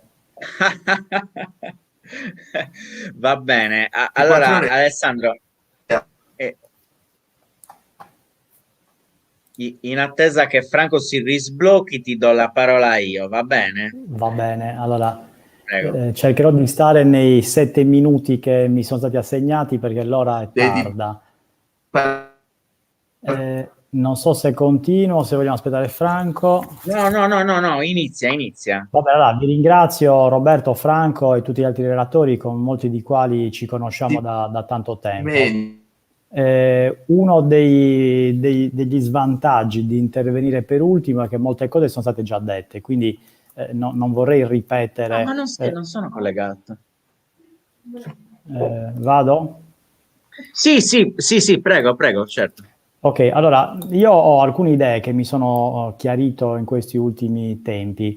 Alcune cose le ha dette molto simili a quelle che voglio dire io, il sindaco di Nuoro, però vorrei aggiungere qualche ragionamento. Allora, io credo che ci siano alcuni ambiti nei quali dovremmo muoverci con priorità.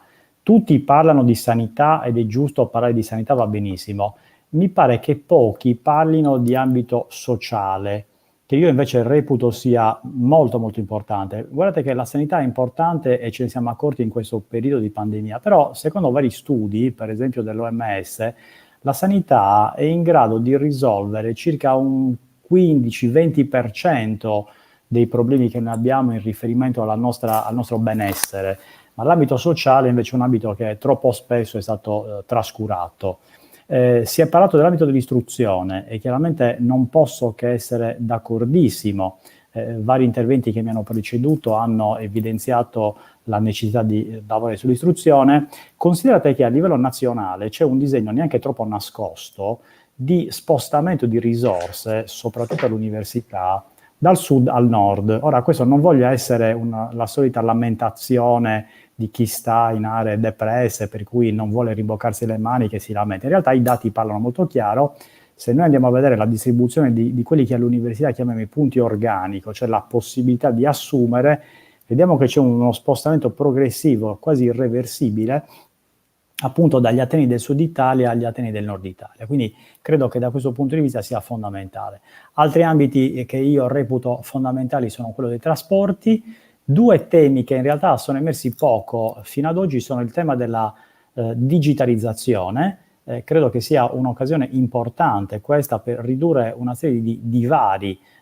Se andiamo a vedere per esempio dove arriva la connessione veloce internet in Sardegna, vediamo che larghe zone sono del tutto scoperte. E infine, lo metto per ultimo, non perché sia meno importante, ma perché in questo periodo prevalentemente si è parlato di questi aspetti, cioè di sanità e di sostegno alle imprese. È importante lavorare sul sostegno alle imprese, però, ripeto, gli altri ambiti che ho citato sono degli ambiti particolarmente importanti. Per quanto riguarda, diciamo, la caratura dei progetti, in parte condivido l'approccio che ha evidenziato il sindaco di Nuoro, cioè io non credo che dobbiamo concentrarsi solamente su macro progetti. Credo che sia ragionevole affiancare almeno a dei progetti di grandi dimensioni anche progetti di dimensioni più ridotte. Ovviamente non mi riferisco alla piazza del comune, quindi non a micro interventi, ma mi riferisco a interventi di dimensioni, se vogliamo, più ridotte, ma che possano in qualche modo favorire lo sviluppo locale. Considerate che una delle speranze che molti hanno, in parte appunto il sindaco lo ha evidenziato, è che ci sia, o meglio che non venga ripetuto a livello locale lo stesso errore che secondo me è stato fatto a livello nazionale, cioè così come il governo non ha considerato le regioni nel definire il suo piano, ecco, speriamo che non venga ribaltato questo errore a livello di enti locali, perché è vero, sindaco, che gli enti locali hanno una capacità molto ridotta, però sono gli unici che sanno bene che cosa serve nei territori. Quindi come minimo, secondo me, gli enti locali devono avere un ruolo nella costruzione di queste progettazioni. Non so se vi ricordate, negli primi anni 2000, Graziella Piso sicuramente se lo ricorderà molto bene, periodo più o meno Graziella 2006-2008, quando io collaboravo appunto con voi, col CRP, ci fu un periodo dei progetti integrati. Ora io non è che voglia fare un revival di una strumentazione che poi per molti aspetti è stata difficile, però quel tipo di approccio, al di là di poi di come andò quello specifico strumento, è un approccio che io penso possa essere abbastanza utile. Ovviamente, per chiudere questo intervento che faccio, mi viene in mente un'esigenza fondamentale. Tutti quanti voi avete parlato del ruolo della politica e ovviamente non posso che condividere il fatto che c'è un problema di fondo, che non è con questa giunta regionale, occhio, è un problema che dura probabilmente da decenni, e cioè che la politica spesso non è in grado di dare un indirizzo chiaro, perché quando poi parleremo dei problemi attuativi, cioè dei problemi di implementazione delle scelte fatte, e quindi siamo portati a dare la colpa, tra virgolette, alla struttura regionale, ci dimentichiamo che indirizzi politici chiari sono fondamentali, e viceversa indirizzi politici confusi, contraddittori, o se volete anche spesso in spregio delle regole di utilizzo delle risorse, Graziella avrà visto di queste cose tante, incidono fortissimamente sulla possibilità poi di tradurre in pratica le scelte che vengono fatte. Cito solo a titolo di esempio un caso che a me ha interessato particolarmente. Se vi ricordate il caso del Mater Olbia, l'ospedale nel Nord Sardegna, il progetto di approvazione di quell'investimento venne approvato dall'allora giunta regionale senza che fosse approvato un piano di riordino della rete ospedaliera. E quindi torniamo a un problema di capacità di pianificare. Per quanto riguarda gli strumenti di pianificazione, è vero, come diceva Graziella Piso, che gli strumenti sono tantissimi, spesso a volte sono anche troppi e spesso non coerenti gli uni con gli altri. Cito un ultimo punto che ha toccato Chiara Maria, il problema del fatto che si sta spostando sempre più in là, l'espressione che mi piace che lei ha usato è il momento in cui si diventa grandi, è un problema che all'università sta diventando devastante. Vi sembrerà strano, ma all'università non abbiamo più persone abbastanza stupide, se vogliamo, da voler intraprendere la carriera universitaria. Quindi mentre prima l'accesso all'università era visto un po' come una sorta di grazia che ti arrivava, adesso invece, e quindi dovevi fare una gavetta di lunghissimo tempo, elemosinare un posto all'università, adesso non c'è più nessuno che vuole essere all'università. Noi abbiamo carenze enormi a trovare persone che vogliono entrare all'università. E tra i motivi che noi abbiamo è che chiaramente la strada e quindi la certezza della strada che deve essere intrapresa, diciamo, una certezza bassissima. Quindi sicuramente ragionare sul ruolo dell'istruzione è fondamentale.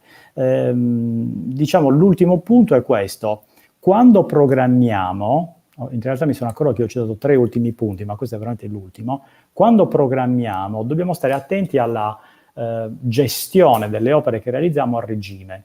Cioè molto spesso ci preoccupiamo di realizzare un'opera e non ci preoccupiamo abbastanza del fatto che quell'opera dovrà essere manutenuta e sviluppata anche in tempi successivi. Quindi credo che questa sia un'avvertenza che dovremmo avere a mente.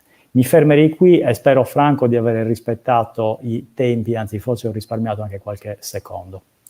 Bene, grazie professor Spano. La parola ora a Enrico Lovina della Fondazione Sardegna e anche sindacalista della CGIL. Grazie Roberto, grazie a tutti voi. Sindacalista della CGIL, della funzione pubblica, lavoro in regione, sono entrato nel 2007 come esperto in diritto comunitario. Mi sono occupato prima di programmazione europea, sempre, me ne occupo ancora da 14 anni. Prima Fondo Europeo Agricolo di Sviluppo Rurale e poi pesca per tutta la programmazione comunitaria.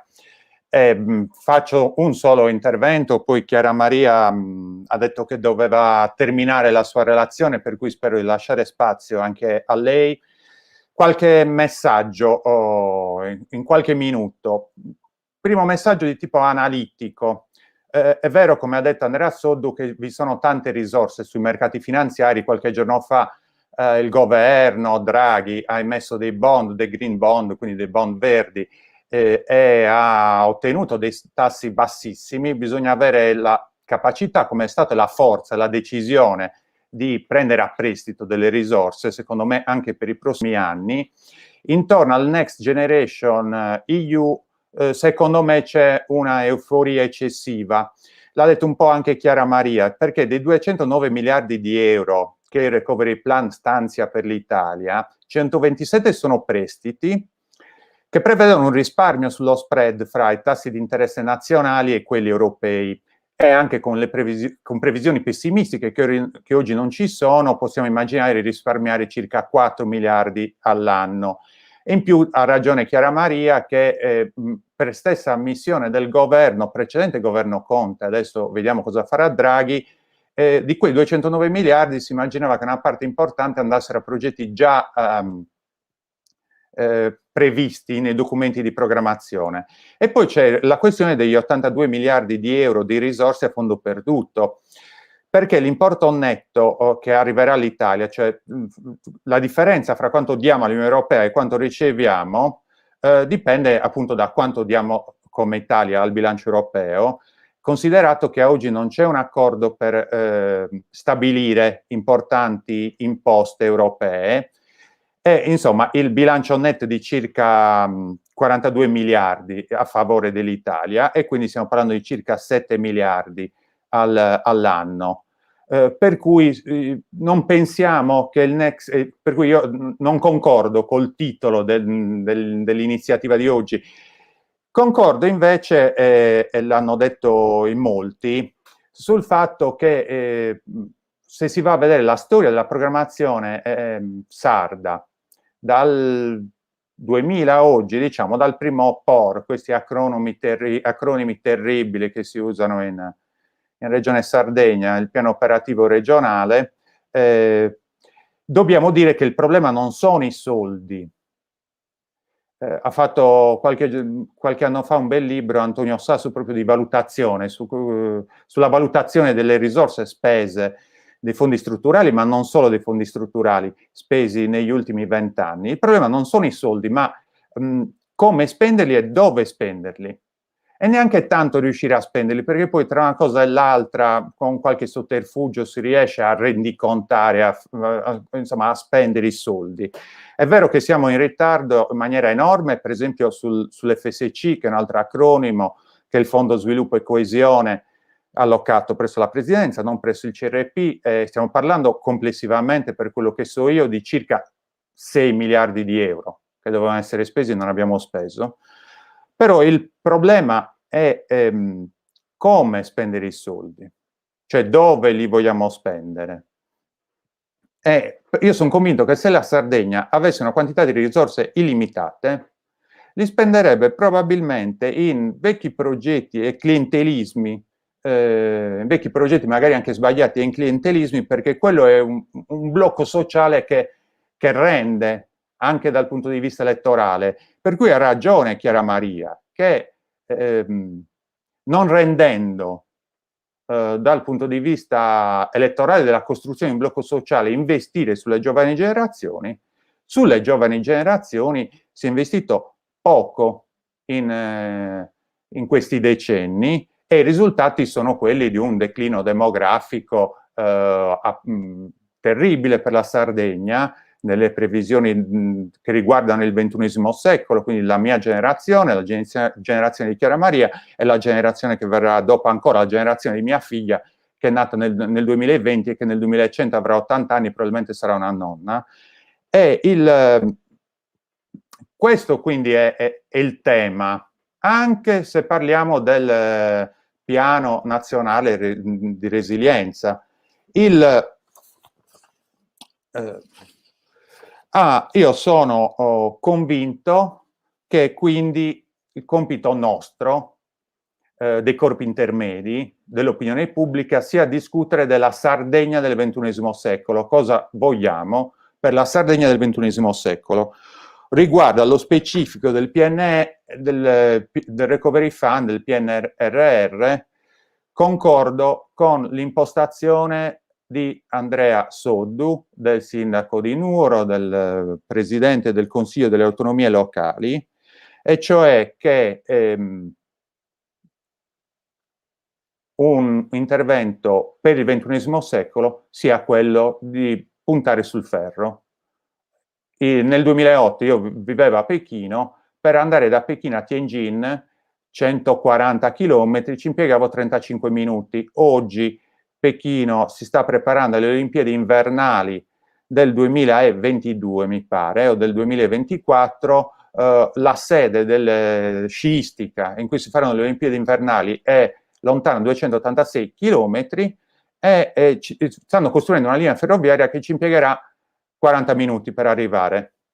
E quindi il tema è costruire, se immaginiamo la Sardegna del XXI secolo così come credo tutti noi la immaginiamo, cioè un posto dove sia possibile vivere ambientalmente sostenibile e che sia non tutta concentrata su Cagliari, noi dobbiamo immaginare di fare Cagliari-Sassari in 60 minuti, di fare Cagliari-Nuoro in 60 minuti e di fare Cagliari-Olbia in 90 minuti.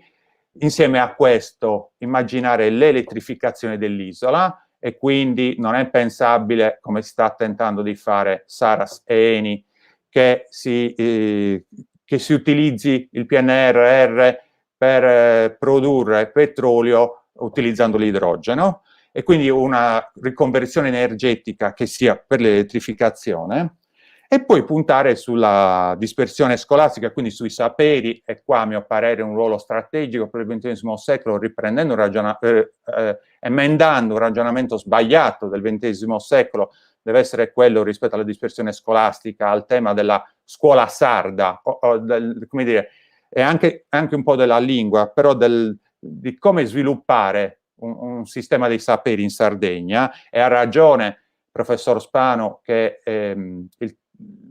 c'è un vento nordista del governo centrale che si riflette anche sulle questioni dell'università e dei saperi.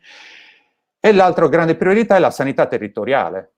Quindi probabilmente oggi è più importante, con i soldi del Recovery Fund, trovare un medico, trovare delle strutturazioni organizzative che permettano di avere un medico a Seui. Non so se avete letto che a Seul non c'è il medico generico e hanno chiesto aiuto a emergency, piuttosto che immaginare di costruire nuovi ospedali senza risolvere il problema della sanità territoriale. La capacità amministrativa. Allora, queste 4 proposte, prima di arrivare alla capacità amministrativa, queste proposte sono le proposte dei sindaci collegate a dei sindaci che sono stati citati, delle 5 città più grandi della Sardegna, collegate all'elaborazione che Emiliano Deiana, presidente dell'ANCI, ha presentato un anno fa, che l'ha chiamata la primavera dei paesi, e recentemente l'ha presentata, e cioè una Sardegna che nel XXI secolo si pensa ancora con le persone e le attività economiche, sociali e culturali in tutto il suo territorio. La proposta del centrodestra, e devo dire anche la non proposta del cosiddetto centrosinistra in Consiglio regionale, è invece un aspettare per vedere quello che succede. Dentro la Sardegna del XXI secolo dobbiamo ripensare tutta la pubblica amministrazione sarda, dobbiamo ripensare tutto il sistema pubblico, il sistema regione, il comparto regione, il sistema della pubblica amministrazione sarda così come definita dalla legge regionale 24 del 2014, dobbiamo sfruttare tutti gli spazi di autonomia che abbiamo. Nel 2019 la FP, la funzione pubblica CGIL, l'organizzazione alla quale appartengo, disse che servivano 500.000 assunzioni di personale qualificato per rispondere a quello che abbiamo vissuto questi 3 anni, cioè uno svuotamento degli uffici pubblici. L'impostazione che abbiamo conosciuto negli ultimi 70 anni di tipo ministeriale della struttura amministrativa è sbagliata, lo diceva già Girolamo Soggio nel 1986, e quindi una struttura, ma qua presento solamente degli slogan, dei punti, poi se volete in futuro potremo approfondire, una struttura includente, che sia matrice, che abbia una flessibilità buona, che valorizzi il personale e che valuti il personale, un contratto unico per i dipendenti della regione e degli enti locali, un sistema pubblico agricolo e un sistema pubblico della ricerca rinnovato rispetto a quello che stiamo conoscendo oggi, e insieme a questo delle leggi diverse sul procedimento amministrativo e anche sugli appalti, perché non è moltiplicando i controlli che si combatte la corruzione. La corruzione si combatte anche in modi diversi. E chiudo raccontando che quando ero consigliere comunale a Cagliari, nel primo anno di consigliatura, nel 2011, votammo 2 importanti provvedimenti, uno perché dovevamo fare un campus per gli studenti universitari a Cagliari, e l'altro perché dovevamo fare la metropolitana leggera a Cagliari fra Piazza Matteotti e Piazza Repubblica. Per Piazza Matteotti Piazza Matteotti, Piazza Repubblica, stiamo parlando di 3 chilometri, non di 280 come il collegamento fra Pechino e la stazione sciistica dove si terranno le Olimpiadi invernali. Oggi sono passati 10 anni e non abbiamo né il campus né la metropolitana leggera. C'è sicuramente della malafede, e però c'è anche un problema di sistema che chi non vuole risolvere è colpevole, connivente, ed deve insomma essere fatto da parte dalla cittadinanza. Grazie. Grazie Enrico Lovina. Ora abbiamo uno spazio almeno fino alle 20 per degli interventi, per continuare diciamo il dibattito con altri interventi. Ridò la parola a Chiara Maria Murgia per la seconda parte del suo intervento. Grazie Roberto. Io, considerando le tempistiche, il fatto che ho deciso di fare un secondo intervento che vada un pochettino più, che entri un po' più nel merito della questione giovani, Next Generation, forse cercherò insomma di essere un po' più sintetica rispetto a quanto avevo previsto prima.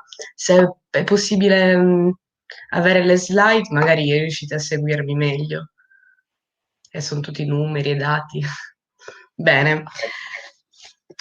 Perfetto, allora da questa tabella che vedete in presentazione emerge come la suddivisione preliminare dei fondi per il Piano Nazionale di Ripresa e Resilienza Italia non preveda una missione interamente dedicata alla questione giovani. Le azioni che quindi le missioni che ci interessano, in cui vengono menzionate appunto le nuove generazioni, in cui vengono indicati interventi e misure che hanno come obiettivo quello di migliorare la condizione giovanile in Italia, sono la missione istruzione e ricerca, numero 4, e quella invece intitolata parità di genere, coesione sociale e territoriale. Per quanto riguarda appunto l'investimento sui giovani, in questa prima fase questa era identificabile attorno a 3,2 miliardi delle risorse totali disponibili e si tratta ancora di bozze che sono di bozze appunto trapelate prima della pubblicazione di quella effettiva di dicembre, di quella definitiva, vediamo subito come la spesa dedicata ai giovani subisce un ulteriore ribasso e quindi appunto tocca i 2,8 miliardi di investimento totali, 2,8 miliardi che erano stati inizialmente ripartiti in 1,9 miliardi destinati a politiche attive e formazione per occupati e disoccupati e invece in 0,9 miliardi da destinare al servizio civile universale. Questo è quanto. Andiamo avanti e vediamo subito appunto la prima bozza di PNRR Italia aggiornata al 29 dicembre del 2020 che integra le linee precedentemente espresse nelle prime bozze che proprio per il fatto che vengono approfondite maggiormente risultano evidente come questi investimenti diretti a giovani siano rilegati a misure minoritarie contenute nella missione 5, il cui costo totale stimato è pari a 3,35 miliardi. In questa tabella concentriamoci sulla prima e l'ultima voce, 2 parole velocemente su entrambe. Per quanto riguarda il rilancio delle politiche attive a sostegno delle transizioni occupazionali, bisogna considerare che non viene fatto alcun riferimento esplicito ai giovani. Per questo motivo la campagna Uno non mi basta, i ragazzi e le ragazze di Uno non mi basta, nel loro position paper cercano di calcolare a quanto ammonta diciamo, la spesa riservata e dedicata alla fascia obiettivo giovani, che assumendo che appunto la ripartizione delle risorse dedicate a questo obiettivo venga distribuita in maniera lineare, ammonta a soli 0,65 miliardi. Per quanto riguarda invece il servizio civile, vediamo che un potenziamento pari al 70% del servizio civile significa fondamentalmente che si passerebbe e si passerà forse da un attivo di giovani disponibili a svolgere il servizio civile di circa 20.000 persone a 35.000 persone all'anno, quindi per un aumento di 15.000 unità su base annuale. Bisogna fare una piccola specificazione qui, ovvero il fatto che nonostante il fatto che il servizio civile rappresenti assolutamente un'esperienza formativa che sicuramente arricchisce il bagaglio personale di ciascuna e ciascun giovane, io per prima ho mandato la mia candidatura all'ultimo bando, questo non rappresenta una soluzione a problemi strutturali italiani come la disoccupazione giovanile, ma ne allevia semplicemente i sintomi. Rispetto a questa prima bozza possiamo trovare altri valori, comunque sempre poco approfonditi, riservati ai giovani, come ad esempio interventi mirati a favorire, a supportare l'imprenditoria giovanile in agricoltura o lo sviluppo di competenze digitali, il turnover nel settore dell'editoria e il finanziamento dei giovani ricercatori. Anche qui però non abbiamo ulteriori chiarimenti da parte di chi ha scritto questa bozza su come poi effettivamente queste misure verranno implementate. Dopo che in data 7 gennaio sono state pubblicate nuove linee guida che prevedevano anche un aumento dei fondi per le politiche attive del lavoro, che appunto diventano 7,5 miliardi, il 12 gennaio del nuovo anno verrà pubblicata una nuova bozza. Nella componente 1 della missione 5, intitolata Politiche per il lavoro, vediamo subito come i fondi per le politiche attive del lavoro diventano appunto 7,5 miliardi, ma quindi questo è positivo, nel senso che aumentano, continuano però a mancare riferimenti specifici sull'obiettivo, sul target, per i quali appunto l'impatto calcolato nel position paper di Uno Non Mi Basta ha un potenziale massimo pari a 1,7 miliardi. Compaiono poi due nuove voci molto interessanti. La prima è quella dell'apprendistato duale che ho evidenziato in rosso, e la seconda, a cui vengono destinati 600 milioni. Si tratta di una misura sicuramente con potenziale positivo, in quanto si tratta appunto, l'apprendistato duale è già una buona prassi praticata in paesi come Francia e Germania, ed è particolarmente utile a facilitare l'ingresso dei giovani al mercato del lavoro, di cui qualcuno parlava prima giustamente, ma forse è diventato nero lo schermo? Riuscite a vedere? No, ce l'abbiamo, perfetto. Mentre la terza voce, fiscalità di vantaggio per il lavoro al sud e nuove assunzioni di giovani e donne, è il primo commento che mi verrebbe da fare. E poi cos'altro ci mettiamo? Nel senso che si tratta sicuramente di 3 aree di intervento fondamentali per un futuro più roseo, diciamo, però allo stesso tempo è... Chiara, Chiara, aspetta che... Franco, sì? ora sei in linea, scusa. Bene. No, Chiara, chiudi. Chiara, puoi avviarti alla conclusione, così.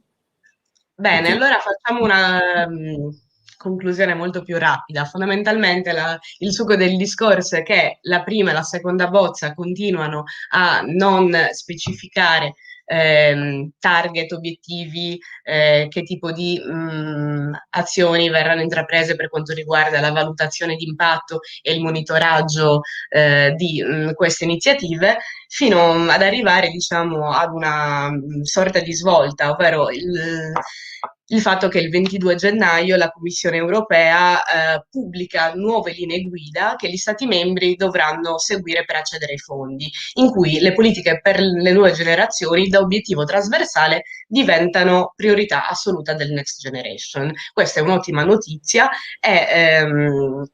perché una delle criticità portanti, diciamo, delle precedenti bozze era proprio il fatto che alla questione giovanile non venisse affidato un pilastro, una missione specifica. Gli Stati membri, adesso l'Italia, in questo caso, dovrà innanzitutto spiegare come il piano promuoverà le politiche per le prossime generazioni, in particolar modo in riferimento all'istruzione, la cura della prima infanzia, le competenze, comprese quelle digitali, l'aggiornamento e la riqualificazione del personale, l'occupazione e l'equità intergenerazionale.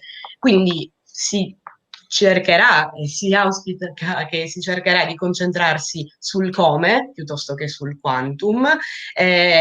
Inoltre, appunto, l'Italia dovrà anche delineare come il piano colmerà il divario generazionale di cui parlavo prima, la famosa domanda quando si diventa grandi.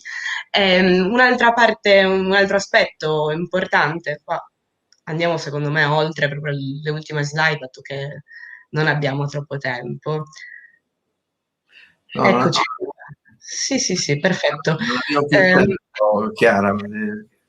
Concludo brevemente. L'Italia dovrà rendere conto a Bruxelles su come intende dare spazio alle nuove generazioni, all'Europa del futuro. Mi allaccio, diciamo, al discorso di Lobina, su come ci si immagina questa Sardegna del XXI secolo. Ecco, io sono molto d'accordo con i punti che ha sollevato lui e aggiungerei anche un'altra questione, quella identitaria. Dobbiamo avere in Sardegna il coraggio di identificarci e di continuare a farlo nella nostra identità insulare, ma di pensarci in un disegno che sia sì italiano, europeo e globale. E appunto questo futuro non può prescindere dai giovani, quindi dal futuro, come sottolinea la campagna Da un mondo mi basta, che mi sta tanto a cuore: chi non investe sui giovani non investe sul futuro. E penso che questo sia un investimento che dovrebbe stare a cuore tanto a noi quanto a tutti quanti, a tutte quante. Grazie. Bene, grazie Chiara. Adesso abbiamo questa alternativa, facciamo un po' decidiamo insieme, potremmo andare avanti per un po', oppure d'accordo anche con Roberto e con tutti voi, potremmo rinviare, perché la seconda parte, per anche un mancato presidio dei tempi, ma insomma non si poteva fare diversamente perché si poteva sacrificare troppo, e potremmo rinviarla a un altro webinar. Cosa dite voi? Potete rapidamente intervenire, perché sono già praticamente le 8 e quindi i tempi sono... Ma io direi di sì, sono d'accordo con te, Franco. Possiamo, diciamo, dirci due cose salutandoci. Ci prendiamo l'impegno come Manifesto Sardo e come Aladin Pensiero di pianificare una nuova iniziativa seminariale con voi, entrando anche nello specifico di alcuni temi che sono stati tracciati oggi. Allora, se siete d'accordo, se tutti siete disponibili, riprendiamo proprio da questo punto qui, cioè parliamo di gestione. Io vorrei dire, è stato Giuseppe De Rita, ha scritto un articolo sul Corriere della Sera. Che sembra che voglia dire qualcosa. Gli riaccendo il microfono a professor Allegretti. Professor Allegretti, ci voleva dire qualcosa? Io ho l'idea che il prossimo webinar sia sulla gestione. Perché allora, poi sulla gestione... Facciamo così, ci rivediamo non troppo lontano nel tempo, prendiamo accordi con tutti voi. Dicevo che Giuseppe De Rita ha scritto un articolo dicendo: sapete perché i tedeschi hanno consentito all'Italia 209 miliardi, di cui 81 a fondo perduto, 127 sono prestiti, mentre la Germania c'ha solo 27, di cui 26 a fondo perduto e uno solo come prestiti? Perché tanto, dicono, gli italiani non saranno in grado di spenderli e poi ritorneranno nel circuito. Speriamo di smentire questa malignità dei tedeschi, attribuita ai tedeschi, e quindi ci rivediamo a breve. Scusate se il presidio dei tempi non è stato perfetto, ma d'altra parte tutte le cose che sono state dette erano di grande importanza, di grande rilievo. Direi appunto, d'accordo, vi ricontattiamo tutti, tutte e tutti, e quindi riprenderemo tra breve, insomma, riprenderemo proprio per la seconda parte, la gestione. Vi ringrazio anch'io e possiamo anche chiudere. Grazie a voi, grazie a voi. Arrivederci, grazie. Ciao a tutti, ciao. Grazie. Ciao a tutti e tutti. Grazie mille. Arrivederci. Ciao. Arrivederci.